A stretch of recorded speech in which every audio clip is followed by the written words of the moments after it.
Everybody, this is Mr. Randall. I'm here to talk to you about the Cousin War. So, there's a problem in history, and that is what should you call the war that starts in 1914? Well, everyone calls it World War One, but it really wasn't a world war. The Seven Years' War, for example, involved way more countries, continents, etc. So, why don't we call that World War One? And generally, because most of the fighting was in Europe or in places around Turkey or slash the Ottoman Empire, it wasn't really a world war. It wasn't the war to end all wars either, because it started another war. And also, why can you call it the Great War? What's so great about it? Not a whole lot, if you ask me. So the solution is let's call it the Cousin War. So, in order to understand why it's called the Cousin War, or why I call it the Cousin War, you have to look at Queen Victoria. And she had the nickname the Grandmother of Europe. She died in 1901, but her progeny had spread across Europe. She had 9 children, and many of them married into royalty. And so let's talk a little bit about that. So we have King George V of the United Kingdom. He was Victoria's grandson via Albert Edward or Edward the Seventh. Kaiser Wilhelm II of Germany was Victoria's grandson via her daughter Vicky. King Haakon the Seventh of Norway was the husband of Victoria's granddaughter Maud. Ferdinand I of Romania was the husband of Victoria's granddaughter Marie. Tsar Nicholas II of Russia was the husband of Victoria's granddaughter Alexandra. And you had King Constantine I of Greece, who was the husband of Victoria's granddaughter Sophia. You had Crown Prince Gustav Adolf of Sweden, who was the husband of Victoria's granddaughter Margaret.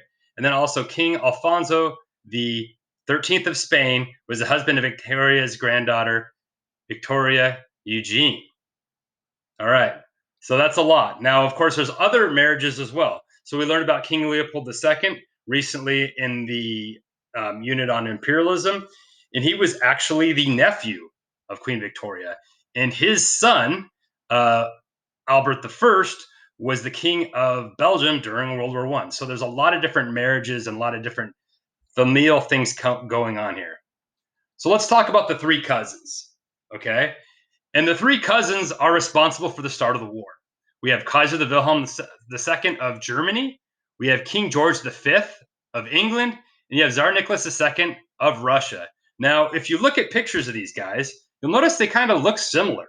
And it's because of all that blood being mixed around in a big old pot, right? Weighed in the shallow end of the gene pool, which had happened in European families for centuries. And we'll talk a little bit more about that coming up now. So here is the family tree that produced these three cousins who started the Cousin War. So you can look here, we have the House of Hohenzollern, which itself is connected to the House of Habsburg, which we learned about previously. And so you have all this, the British royal family, you have the Danish royal family, you have the Romanov family, which becomes the Russian family, and they all have German ancestry from the House of Hohenzollern. And we'll talk a little bit more about that in a moment, but we have here Kaiser Wilhelm II, right? And you see the Victoria of England. You see King Edward the Seventh, right here, producing King George V, and of course we have Tsar Nicholas, coming from the outside, around the bend. But as you see, they all connect, and it has a lot to do with not only Queen Victoria's granddaughter, who marries Tsar Nicholas II, but also, if you look, Queen Victoria here was related to someone here. And so the whole thing is just kind of a big old mess. We'll talk a little bit more about it. So, all in the family. Wilhelm and George were first cousins. George and Nicholas were also first cousins. Wilhelm and Nicholas were third cousins. And of course, Wilhelm's cousin married Nicholas. So, anyhow, Wilhelm's mother was the sister of George's father. George's mother and Nicholas's mother were sisters from the Danish royal family. All three men were also fifth cousins, so first cousins and fifth cousins, being equal descendants of King George II of England. Queen Victoria was the grandmother to both Wilhelm and George. That would make Nicholas the grand nephew. Nicholas married Alexandra, who was also Queen Victoria's granddaughter. Nicholas and Alexandra were second cousins. All right, so you get the idea here, right? Family tree is also tender if you're in the royal family, I guess. So there's another subplot here, and that is that Queen Victoria carried the gene for hemophilia, right? And because of that, what ended up happening is various royal families had issues relating to hemophilia, particularly with men. But if their fathers and mothers carried the trait, it would spread to the women as well.